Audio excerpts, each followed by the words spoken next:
ഇത്രയും അഭിനയശേഷിയുള്ളൊരു മനുഷ്യൻ ഇതുപോലെ ഒരു തറ സിനിമ, ഒരു കഥയുമില്ലാത്ത, ഒരു മെസ്സേജുമില്ലാത്ത 100% നെഗറ്റീവായിട്ടൊരു സിനിമ. ഗുണ്ടയായി തീർന്ന നിമിഷം അവർക്ക് മനസ്സിലായിട്ടുണ്ട് ഇത് ഏറ്റവും മോശമായ ജീവിതമാണെന്നും. അവരെല്ലാവരും കൂടി ആ സ്ത്രീയെ ക്രിട്ടിസൈസ് ചെയ്ത് അവരെ നിവൃത്തികെട്ട് ആത്മഹത്യ ചെയ്തു എന്ന് ഇന്ന് വാർത്തയുണ്ടായി. ഒരു രോഗി ഒരു ഡോക്ടറുടെ മുമ്പിൽ പോയിരിക്കുന്നത് അവൻ്റെ ജീവനെ ഡോക്ടർക്ക് കൊടുത്തുകൊണ്ടാണ്. സൺഡേ ശാലമിലേക്ക് സ്വാഗതം. ഞാൻ ജോസ് ജോൺ മല്ലികശ്ശേരി.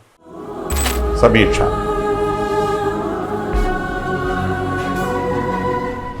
ഒരുപക്ഷെ നിങ്ങളിൽ പലർക്കും യോജിക്കാൻ പറ്റാത്ത ഒരു കാര്യമായിരിക്കും ഞാൻ പറയുന്നത്. എന്നാലും പറയണമെന്ന് വളരെ നിർബന്ധമായിട്ട് തോന്നിയതുകൊണ്ട് പറയുന്നൊരു വിഷയമാണ്. ഈ ആവേശം എന്ന് പറഞ്ഞ ഈ ദിവസങ്ങളിൽ ഇറങ്ങിയ ഒരു സിനിമ, വളരെയേറെ പോപ്പുലറായ സിനിമ, ഒത്തിരി അപ്രീഷിയേറ്റ് ചെയ്യപ്പെട്ടൊരു സിനിമ. ഞാനും എൻ്റെ മക്കളും ഈ കഴിഞ്ഞ ദിവസം OTT പ്ലാറ്റ്ഫോമിൽ കാണുകയുണ്ടായി. ഫഹദ് ഫാസിൽ വാസ്തവത്തിലൊരു അമേസിങ് നടനാണ്. അയാളുടെ അഭിനയത്തെപ്പറ്റി വിവരിക്കാൻ വാക്കുകളില്ല. ഒരുപക്ഷെ മലയാളത്തിൽ അയാൾക്ക് പകരം വയ്ക്കാൻ പറ്റുന്ന നടൻ വേറെയില്ല. അയാളുടെ മേഖലകൾ, വിവിധ മേഖലകളിൽ മോഹൻലാലാണെങ്കിലും ശരി, പൃഥ്വിരാജ് ആണെങ്കിലും ശരി, അവരവരുടെ മേഖലകളിൽ അവർ എക്സ്പെർട്ടാണ്. ഈ ഫഹദ് ഫാസിൽ കൈകാര്യം ചെയ്യുന്ന റോളുകൾ കൈകാര്യം ചെയ്യാൻ വേറെ ആരെ കൊണ്ടും പറ്റുമെന്ന് അത്രയും മിടുക്കനായിട്ടുള്ള നടൻ. അദ്ദേഹത്തിന് ഈ സിനിമ കണ്ടപ്പോൾ എനിക്ക് വലിയ നിരാശ തോന്നി. ഇത്രയും അഭിനയശേഷിയുള്ളൊരു മനുഷ്യൻ ഇതുപോലെ ഒരു തറ സിനിമ, ഒരു കഥയുമില്ലാത്ത, ഒരു മെസ്സേജുമില്ലാത്ത 100% നെഗറ്റീവായിട്ടൊരു സിനിമ. ചെറുപ്പക്കാരെ അങ്ങേയറ്റം വഴിതെറ്റിക്കാൻ പോകുന്ന കാര്യങ്ങൾ മാത്രം കാണിക്കുന്നൊരു സിനിമ. മദ്യം, മയക്കുമരുന്ന്, അതിൻ്റെ പബ്ലിക്കായിട്ടുള്ള ഉപയോഗം, അമ്മയുടെ പ്രായമുള്ള സ്ത്രീകളുമായി വ്യഭിചരിക്കാൻ ശ്രമിക്കുന്ന സിനിമ. ഇത്തരം നെഗറ്റീവ് സിനിമകൾ നമ്മളുടെ സമൂഹത്തിൽ വളരെയേറെ അക്സെപ്റ്റ് ചെയ്യപ്പെടുന്നു എന്നുള്ളത് വലിയ സങ്കടം തോന്നിയ കാര്യം. എൻ്റെ മക്കളടക്കമുള്ളവരെ ചേർത്താണ് ഞാൻ പറയുന്നത്. അവരുടെ ഒപ്പം വരുന്നതാണ് ഞാൻ ആ സിനിമ കണ്ടത്. അപ്പോൾ അവരൊക്കെ ആ സിനിമയെ അക്സെപ്റ്റ് ചെയ്യുന്ന ഒരു രീതി, അപ്പോൾ നമ്മളുടെ സമൂഹത്തിലെ മൂല്യബോധം അത് എത്ര താഴോട്ട് പോയി എന്നുള്ളത് അത് കാണിക്കുന്നു. തിന്മകളെ എത്ര ലഘുവായി കാണുന്നു. ചെറുപ്പക്കാർ മദ്യവും അതുപോലുള്ള സാധനങ്ങളും പച്ചവെള്ളം പോലെ കൈകാര്യം ചെയ്യുന്നു. അത് സമൂഹം ശരിയെന്ന് അക്സെപ്റ്റ് ചെയ്യുന്നു. അത് അക്സെപ്റ്റ് ചെയ്യുന്നതിലേക്ക് ഇത്തരം സിനിമകൾക്ക് വലിയ സ്വാധീനമുണ്ട് എന്നുള്ളത് അവിതർക്കിതമായ സംഗതിയാണ്. അപ്പം അത് കാണാനുണ്ടായ ഒരു നിരാശയിൽ നിന്ന് മാത്രം എനിക്കുണ്ടായ പ്രതികരണമാണിത്. ഇത്രയും വലിയ മനുഷ്യരെ, ഇത്രയും വലിയ പ്രതിഫലം ലഭിക്കുന്ന മനുഷ്യർ ഇത്തരം സാമൂഹ്യ വിരുദ്ധ പ്രവർത്തനങ്ങളിൽ ഏർപ്പെടരുത് എന്നാണ് എൻ്റെ ഒരു എളിയ അഭ്യർത്ഥന. ഇന്നത്തെ പത്രത്തിൽ കണ്ട ഒരു ചെറിയ കാര്യം, ഗുണ്ടകളെ പറ്റിയുള്ളൊരു പരമ്പര മലയാള മനോരമ പത്രത്തിൽ തുടങ്ങിയപ്പം അതിൽ 30-30ഓളം വർഷങ്ങൾ പ്രൊഫഷണൽ ഗുണ്ടകളായി, ഗുണ്ടാ നേതാക്കന്മാരായി വ്യാപരിച്ചിരുന്ന 2 ആളുകൾ, 60ഉം 80ഉമൊക്കെ കേസ് സ്വന്തം പേരുള്ളവർ, ആ ജീവിതം അവസാനിപ്പിച്ച ശേഷം ഒരു കുമ്പസാരം പോലെ പറഞ്ഞത് 2 പേരുടേത് അവർ പത്രത്തിൽ കൊടുത്തിട്ടുണ്ട്. അവരുടെ കൗമാരത്തിൻ്റെ അവസാനത്തിൽ അവർ ഗുണ്ടാത്വത്തിലേക്ക് എങ്ങനെ തിരിഞ്ഞു എന്നതിന് പ്രധാന ആകർഷണമായി അവർ പറയുന്ന സിനിമകളാണ്. സിനിമകളിൽ അവർ ആരാധിക്കുന്ന നായകന്മാർ ഗുണ്ടാ പ്രവർത്തനങ്ങളിൽ ഏർപ്പെടുന്നത് കണ്ട് അതുപോലെ മനുഷ്യരെ ഒരു ഉരുക്ക് മനുഷ്യനെ പോലെ തല്ലി ഒതുക്കുന്നത്, കൊന്ന് തള്ളുന്നത് വലിയ ആവേശമായി കണ്ട് അതിലേക്ക് തിരിഞ്ഞവരാണ് ഇവരെന്നാണ് അവർ പറയുന്നത്. പക്ഷെ അവർ പറയുന്നത് ഗുണ്ടയായി തീർന്ന നിമിഷം അവർക്ക് മനസ്സിലായിട്ടുണ്ട് ഇത് ഏറ്റവും മോശമായ ജീവിതമാണെന്നും എങ്ങനെയെങ്കിലും തിരിച്ച് രക്ഷപ്പെടണമെന്നും ആ മൊമെൻറ്റിൽ അവർക്ക് തോന്നിയിരുന്നു. പക്ഷേ വൺസ് അതിൽ കാലെടുത്ത് വെച്ചാൽ പിന്നീട് അതിൽ നിന്ന് തിരിച്ചു പോകാനാവില്ല.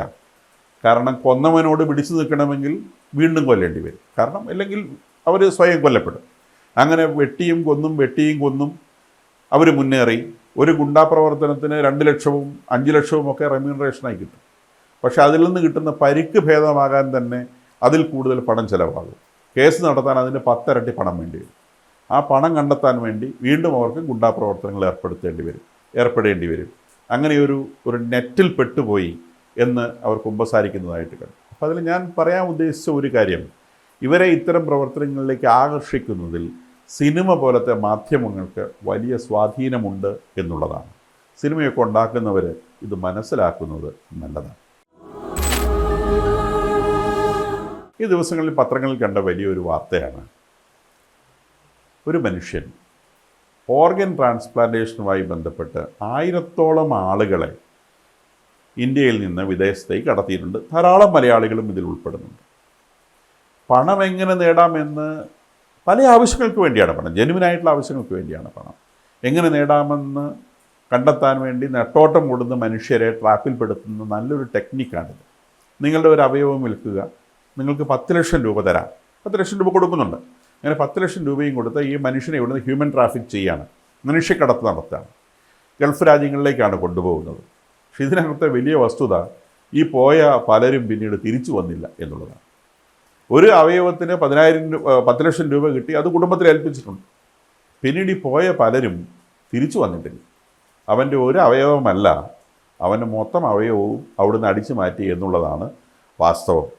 ഈ കൊണ്ടുപോയവനും അവൻ്റെ പിണിയാളുകളും ചേർന്ന് അവനെ മൊത്തമായി തുരന്നു കൊന്നു. ഭാഗ്യമുള്ളവൻ മാത്രം അവൻ്റെ ആ കരാറിൽ ഏർപ്പെട്ട അവയവം മാത്രം കൊടുത്തിട്ട് തിരിച്ചു വന്നിട്ടുണ്ട്. ഇത് തിരിച്ചറിയപ്പെടേണ്ട ഒരു വാർത്തയാണ്. വിദേശത്തേക്കൊക്കെ ചാടുന്നവർ ഇത് പ്രത്യേകം ശ്രദ്ധിക്കുന്നത് നല്ലതാണ്. പലപ്പോഴും അവയവത്തിനെന്ന് പറഞ്ഞല്ല, പഠിക്കാനെന്ന് പറഞ്ഞും ജോലിക്കെന്ന് പറഞ്ഞും ഒക്കെ പോകുന്ന പലരും തലച്ചോറടക്കം നഷ്ടപ്പെട്ടവരായി വിദേശ രാജ്യങ്ങളിലെ കുഴികളിലുണ്ടാവും എന്ന് അറിഞ്ഞിരിക്കുന്നത് നല്ലതാണ്. പലരും പറയുന്ന വിഷയം സോഷ്യൽ മീഡിയ, ആർക്കും കയറി കൈകാര്യം ചെയ്യാവുന്ന മേഖല. ആരുടെ പ്രൊഫൈൽ പിക്ചറിൻ്റെ താഴെയും ആർക്കും എന്ത് കമൻറ്റും എഴുതാം.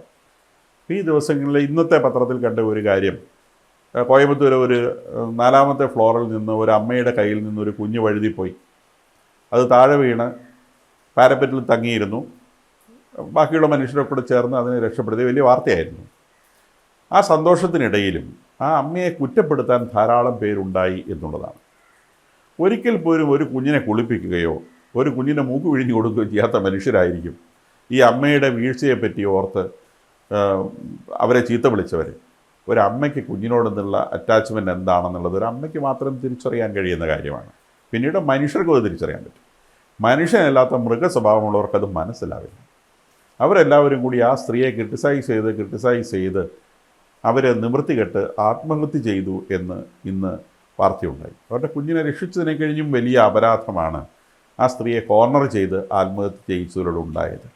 ഇതുപോലെ മറ്റുള്ളവരെ സോഷ്യൽ മീഡിയയിൽ പലതരത്തിലും ക്രിട്ടിസൈസ് ചെയ്യുന്ന മനുഷ്യരുണ്ട്. വിട്ടുകളഞ്ഞേക്കാവുന്ന മറ്റുള്ളവരുടെ കുറ്റങ്ങൾ. പലപ്പോഴും ആളുകൾ ഇങ്ങനെ കുറ്റം പറയുന്ന അവനവനെ തന്നെ ചീത്ത വിളിക്കുന്നതിൻ്റെ ഭാഗമായിട്ടാണ്. ഒരു മാനസിക രോഗമാണത്. അത് കേൾക്കുന്നവർ ഇഗ്നോർ ചെയ്യേണ്ടതാണ്. പക്ഷേ ചിലർക്കത് ഇഗ്നോർ ചെയ്യാൻ പറ്റില്ല. അപ്പം നമ്മൾ മറ്റുള്ളവരെ ക്രിട്ടിസൈസ് ചെയ്യുമ്പം ഒന്ന് ശ്രദ്ധിക്കുന്നത് നല്ലതാണ്. ഒരു മൊബൈൽ ഫോൺ കയ്യിലുണ്ട് എന്ന് കരുതി ആരെയും എന്തും ചീത്ത വിളിക്കാനുള്ള സ്വാതന്ത്ര്യമുണ്ട് എന്ന് കരുതുന്നത് നല്ലതല്ല. എസ് കെ പൊറ്റക്കാടിൻ്റെ വാക്കുകൾ, അദ്ദേഹത്തിൻ്റെ ദേശത്തിൻ്റെ കഥയിൽ അദ്ദേഹത്തിൻ്റെ ഒരു കഥാപാത്രം പറയുന്നൊരു വാക്കുണ്ട്.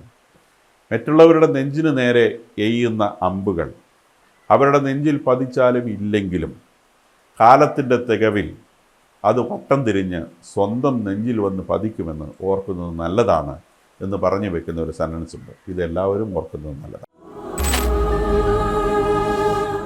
വാർത്തകൾക്ക് വേണ്ടി പരിധി നടക്കുന്ന മീഡിയയുടെ മുൻപിൽ ഈ ദിവസം വന്നുപെട്ട ഒരു വാർത്തയാണ് കോഴിക്കോട് മെഡിക്കൽ കോളേജിൽ സംഭവിക്കാൻ പാടില്ലാത്തൊരു കാര്യം. അതായത് 6 വിരലുള്ള ഒരു കുഞ്ഞ് അതിൻ്റെ വിരൽ മുറിച്ച് മാറ്റുന്നതിന് വേണ്ടി ഹോസ്പിറ്റലിൽ അഡ്മിറ്റഡ് ആവുകയും ഡോക്ടർ അത് ടങ് ടൈ എന്ന് പറഞ്ഞ് ഈ വിക്ക് എന്ന് പറയുന്ന സംഗതി ആണെന്ന് വിചാരിച്ച് മാറ്റി ഓപ്പറേഷൻ ചെയ്ത് അദ്ദേഹത്തിന് ടങ് ടൈക്കുള്ളൊരു ചെറിയ ഓപ്പറേഷൻ, മൈനർ ഓപ്പറേഷനാണ്.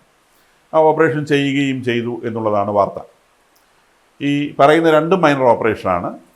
പക്ഷേ ഇത് കുട്ടിക്കാണ് ചെയ്യുന്നത് എന്നതുകൊണ്ട് അത് ടോട്ടൽ അനസ്തേഷ്യയിലെ ഓപ്പറേഷൻ ചെയ്യാൻ പറ്റും. ഈ ഡോക്ടറും രോഗിയും തമ്മിലുള്ള ബന്ധം അതൊരു ഗാഢബന്ധമാണ്. വാസ്തവത്തിൽ ജീവൻ പണയം വെച്ചുള്ളൊരു ബന്ധമാണ്. രണ്ടുപേരും തമ്മിലുള്ള ബന്ധം അങ്ങോട്ടും ഇങ്ങോട്ടും അതാണ്. ഒരു രോഗിയുടെ മുൻപിൽ ഒരു ഡോക്ടർ പോയിരിക്കുന്നത്, ഒരു രോഗി ഒരു ഡോക്ടറുടെ മുമ്പിൽ പോയിരിക്കുന്നത് അവൻ്റെ ജീവനെ ഡോക്ടർക്ക് കൊടുത്തുകൊണ്ടാണ്. അത് ഡോക്ടർക്ക് ബോധ്യം വേണം. നേരെ മറിച്ച് എൻ്റെ ജീവൻ ഈ ഡോക്ടറുടെ കയ്യിലാണ് എന്നുള്ള ബോധ്യം രോഗിക്കും വേണം. ഇവർ രണ്ടുപേരും തമ്മിലുള്ള പരസ്പര വിശ്വാസം വളരെ വലുതാണ്. വളരെ അപൂർവമായിട്ടെങ്കിലും ഓപ്പറേഷനുകൾ മാറിപ്പോകാനുള്ള സാധ്യതയുണ്ട്. മെഡിക്കൽ കോളേജിൽ പോയിട്ടുള്ളവർക്കറിയാം, ഓപ്പറേഷൻ്റെ ദിവസം ആഴ്ചയിൽ 2 ദിവസമായിരിക്കും സർജറി ഉണ്ടാവുക. അതിൻ്റെ മുമ്പിൽ ഒരു വലിയ പ്രളയമാണ്. ഇങ്ങനെ രോഗികളെ സ്ട്രെച്ചറിൽ ഇങ്ങനെ കൊണ്ടുവന്ന് 1 by 1 ആയിട്ട് കിടത്തിയിട്ടുണ്ടാവും. ഓരോരുത്തരെ ഓപ്പറേഷൻ ടേബിളിലേക്ക് നയിക്കുകയാണ്. അവിടെ മെയിൻ സർജനും പ്രൊഫസറായിട്ടുള്ള സർജനും അദ്ദേഹത്തിൻ്റെ PG സ്റ്റുഡൻസും നേഴ്സുമാരും റെഡിയായി നിൽക്കുന്നുണ്ടാവും. ഓപ്പറേഷൻ രോഗിയെ ഒരുക്കി കൊടുക്കേണ്ട ജോലി നേഴ്സുമാർക്കുള്ളതാണ്. രോഗി കംപ്ലീറ്റ് കവർ ചെയ്യപ്പെട്ടാണ് ചെല്ലുക. ഇപ്പോൾ ഡോക്ടർ തിരക്ക് പെട്ടെന്ന് ചെയ്തു തീർക്കണം. കാരണം ഓപ്പറേഷൻ തിയേറ്റർ 4 മണിക്കൂറോ 5 മണിക്കൂറോ ആണ് അദ്ദേഹത്തിന് അലോട്ട് ചെയ്തിട്ടുണ്ടാവുക. അതിനിടയിലൂടെ 10, 15, 20 സർജറികൾ ചെയ്ത് തീർക്കാനുണ്ടാവും. അത് 1 by 1 ആയിട്ട് വേഗം ചെയ്ത് പോവുകയാണ് ചെയ്യാം. അത് കഴിഞ്ഞാൽ ആ ടേബിൾ വേറെ ആൾക്ക് അവകാശപ്പെട്ടതാണ്. അടുത്ത സ്റ്റേജസ് ഓഫ് സർജറീസ് അവിടെ വരാനുണ്ട്. അതിനുള്ള ക്ലീനിങ് ചെയ്യാനുണ്ട്, ഓട്ടോക്ലേവിങ് ചെയ്യാനുണ്ട്, ഒരുപാട് പ്രോസസ്സുകളുണ്ട്. അപ്പോൾ ഇത് വളരെ ഫാസ്റ്റായിട്ട് നടക്കേണ്ട പ്രോസസ്സുകളാണ്. ഇപ്പോൾ ഒരു ഡോക്ടർ ചെയ്യുന്ന സമയത്ത് രോഗിയുടെ കയ്യിൽ ടാഗ് കെട്ടിയിട്ടുണ്ടാവും. ആ ടാഗിൽ ഇദ്ദേഹത്തിന് എന്ത് ഓപ്പറേഷനാണ് ചെയ്യേണ്ടതെന്നും രോഗിയുടെ പേര് എഴുതിയിട്ടുണ്ടാവും. അത് നോക്കിയിട്ടാണ് ഡോക്ടർ ഓപ്പറേഷൻ ചെയ്യുക. അനസ്തേഷ്യ കൊടുത്തു വരുന്ന രോഗിയായതുകൊണ്ട് രോഗിക്ക് ബോധമൊന്നും ഉണ്ടാവില്ല. അനസ്തേഷ്യ ഇതൊക്കെ റൊട്ടീൻ പ്രോസസ്സുകളാണ്. ഇങ്ങനെ അനസ്തേഷ്യ കൊടുത്തു വരുന്ന ഒരു രോഗി, ആ രോഗിയുടെ 6ാം വിരൽ മുറിച്ച് മാറ്റുന്നതിന് പകരം ആ രോഗിയുടെ നാവാണ് ഓപ്പറേഷൻ ചെയ്യപ്പെട്ടത്. തീർത്തും ഗൗരവതരമായ ഒരു തെറ്റാണ് സംഭവിച്ചത്. പക്ഷേ ഇത് ഈ രോഗിയുടെ ബൈസ്റ്റാൻഡേഴ്സിന് അറിയുന്ന ഒരു കാര്യം, ഈ ഓപ്പറേഷൻ തെറ്റിപ്പോയി എന്നുള്ളത് മാത്രമാണ്. അത് തെറ്റിപ്പോയി എന്ന് തിരിച്ചറിഞ്ഞ നിമിഷം തന്നെ അവർ ഡോക്ടറോട് പറയുകയും ഡോക്ടർ ആ നിമിഷം തന്നെ അവരോട് മാപ്പ് പറയുകയും ചെയ്തിട്ടുണ്ട് തെറ്റിപ്പോയി എന്നുള്ളത്. ഇത് അവിടെ വെച്ച് തീരേണ്ട വിഷയവും പിന്നീട് അത് അവർ തമ്മിൽ തീർക്കേണ്ട വിഷയമാണ്. അത് വലിയൊരു ഇഷ്യൂ ആവുകയും മാധ്യമത്തിൽ ചർച്ചയാവുകയും ഡോക്ടർ വിക്ടിമൈസ് ചെയ്യപ്പെടുകയും ഒക്കെ ചെയ്യുന്നൊരു നല്ല കാര്യമല്ല. അത് ഡോക്ടർക്കോ രോഗിക്കോ ഗുണം ചെയ്യുന്ന വിഷയമല്ല. അപ്പോൾ ഇത്തരം വിഷയങ്ങൾ വലിയ പക്വതയോടെ കൈകാര്യം ചെയ്യപ്പെടേണ്ടതാണ്. ഒരു എക്സ്പ്ലോസീവ് വിഷയം കൈകാര്യം ചെയ്യുന്നത് പോലെ കൈകാര്യം ചെയ്യേണ്ട വിഷയമേ അല്ല. അത് ഒരിക്കലും ഡോക്ടർമാർക്കോ രോഗികൾക്കോ ഗുണം ചെയ്യില്ല. ഭാവിയിൽ ഓരോ രോഗിയെയും നോക്കുമ്പം ഡോക്ടർ അവൻ്റെ സേഫ്റ്റി നോക്കിയിട്ടേ രോഗിനെ നോക്കാൻ ശ്രമിക്കുള്ളൂ. അത് രോഗിക്ക് ഗുണം ചെയ്യില്ല. അതുകൊണ്ട് ഇത്തരം വിഷയങ്ങൾ കുറച്ചും കൂടി നിയന്ത്രണത്തോടെ കൈകാര്യം ചെയ്യേണ്ടതാണെന്ന് ഓർമ്മപ്പെടുത്താനാണ് ഞാൻ ആഗ്രഹിക്കുന്നത്. സമീക്ഷ ഇവിടെ അവസാനിക്കുന്നു. വീണ്ടും മറ്റു ചില വിഷയങ്ങളുമായി അടുത്ത ആഴ്ച നമുക്ക് കാണാം.